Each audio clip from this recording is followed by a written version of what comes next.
Jasmine Jazdevic is set to go down against Karen Silva. Jazdevic has just suffered her, let's say, first UFC loss, real UFC loss to Manon Fiorot. I thought she was rocked, but I didn't think she was out, no.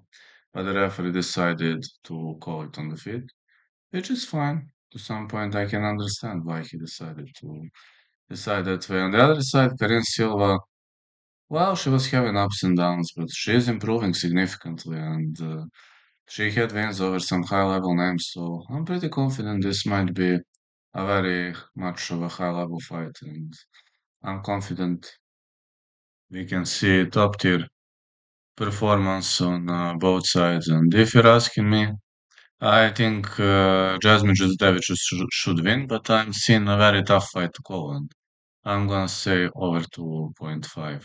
If you're asking me, that should be a call.